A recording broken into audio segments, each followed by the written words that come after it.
Bonjour, je te retrouve encore avec beaucoup de plaisir, car j'aime la parole de Dieu, j'aime les Écritures, et je ne peux vivre sans parler de mon Sauveur, celui qui donna sa vie pour me racheter. Nous avons vu hier, au verset 5, comment cet homme vivait nuit et jour avec les morts. Il y avait un esprit de mort qui le retenait dans le cimetière.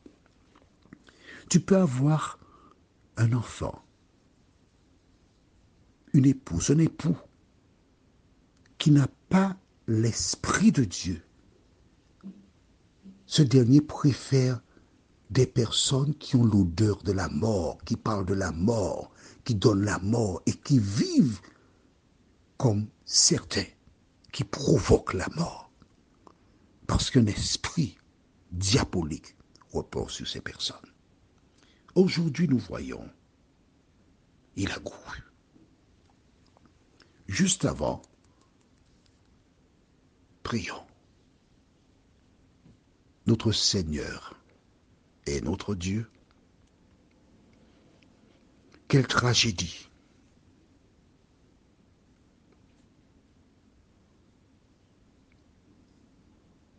Quelle souffrance pour la famille de cet homme. Mais tandis que nous lisons ce texte, nous pensons aux nombreuses mères, aux nombreux parents qui ont des enfants dans des rues, qui dorment sur les trottoirs et qui souffrent de cette situation. Notre Seigneur et notre Dieu, nous croyons que la Bible apporte la solution aux différents problèmes de ce monde. Mais nous croyons surtout que le retour de Jésus est la solution à tous ces problèmes. Alors que nous ouvrons le Saint-Livre pour continuer la lecture et l'étude de la parole, que le Saint-Esprit nous aide à saisir tous les messages que tu as pour nous, Seigneur, et que nous puissions, au terme de ce moment, trouver la paix, la sérénité, parce que nous t'aurons remis la situation. Cette grâce, nous te la réclamons au nom de Jésus et pour ta gloire éternelle. Amen. Lisons les versets 6 jusqu'au verset 8. Ayant vu Jésus de loin, il accourut, se prosterna devant lui. Attention, nous sommes obligés de revenir en arrière. Et je voudrais simplement réconcilier quelque chose de fondamental. Car Marc, quand il écrit cela, il dit « ayant vu Jésus de loin ».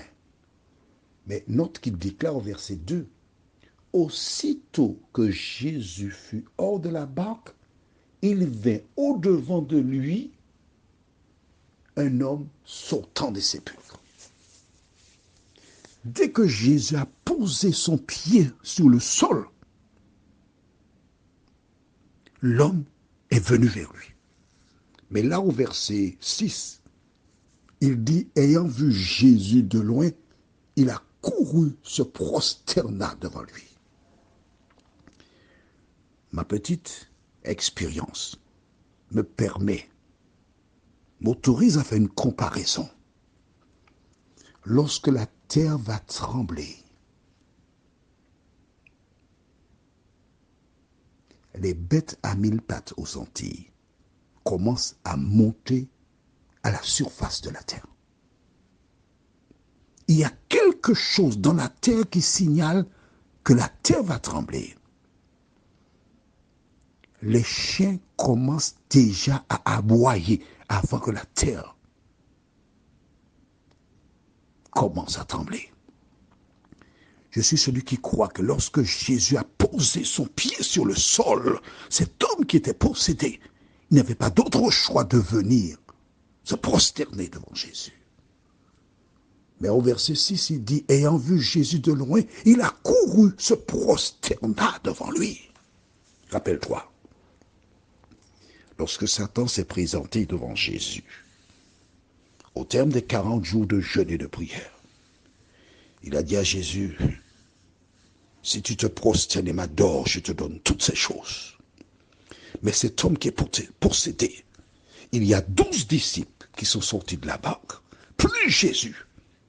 Pourquoi a-t-il été se prosterner devant Jésus de Nazareth? Dis-moi.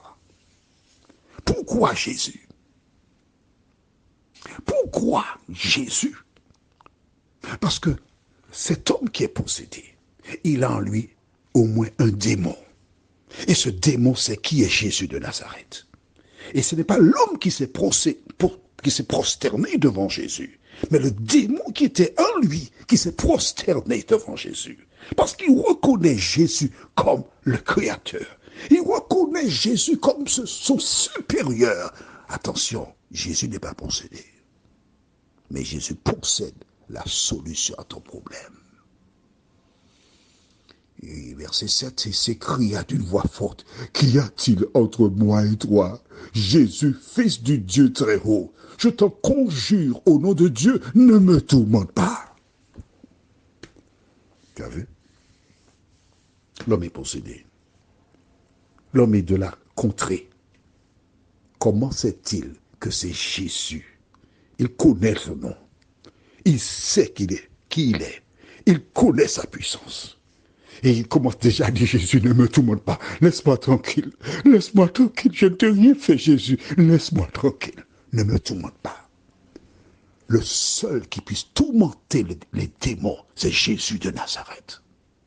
Le seul qui effraie les démons, c'est Jésus de Nazareth. Et il commence par lui dire, ne me tourmente pas. Laisse-moi tranquille. Je suis gentiment ici. Je ne t'ai rien fait. Laisse-moi tranquille. Verset 8. Car Jésus lui disait, sors de cet homme, esprit impur. Tu vois, lorsque le démon est entré dans une personne, il ne veut pas partir. Mais Jésus, dans son agenda, avait inscrit déjà ce rendez-vous pour libérer cet homme. Pourquoi Jésus est-il venu? La Bible ne donne pas tous les détails, mais probablement cet homme avait une épouse, des enfants, qui souffraient en regardant l'époux, le père.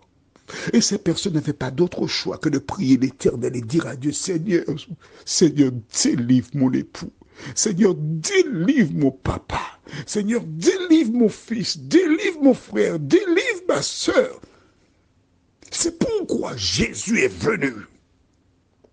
Parce qu'il n'avait plus aucune possibilité. La seule possibilité, c'est Jésus de Nazareth. Maman, papa, frère, sœur, qui que tu sois, quelle que soit la difficulté que rencontre ton enfant, ton épouse, ton époux, un ami, la seule solution que tu as, c'est d'appeler Jésus à ton secours. Cela peut prendre du temps, mais Jésus entend lorsque tu vas vers lui par la prière. Mais il a dit, sors de cet homme. Ce que le maire ne pouvait pas faire, ce que le conseil municipal ne pouvait pas faire, Jésus était venu pour le faire. Prions, notre Seigneur et notre Dieu. Quel bonheur pour nous aujourd'hui de savoir que le diable n'a pas le dernier mot sur la terre. Quelle joie pour nous de savoir que tu es vivant, que tu es là et que tu n'abandonnes jamais tes enfants. Quelle joie pour nous de savoir que le nom de Jésus est une tour forte. Merci Seigneur pour la parole. Aussi longtemps que nous avons Jésus dans nos cœurs et dans nos vies, nous n'avons rien à craindre. parce qu'il est venu.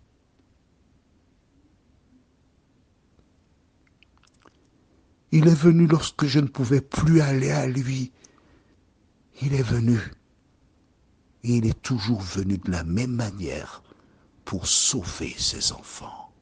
Seigneur, merci pour le sang de Jésus. Merci de nous aider à le choisir. Pendant qu'il en est temps, nous t'en prions. Au nom de Jésus et pour ta gloire éternelle. Amen. Que l'Éternel continue de te bénir et te garder. Et à demain, si Dieu nous prête vie.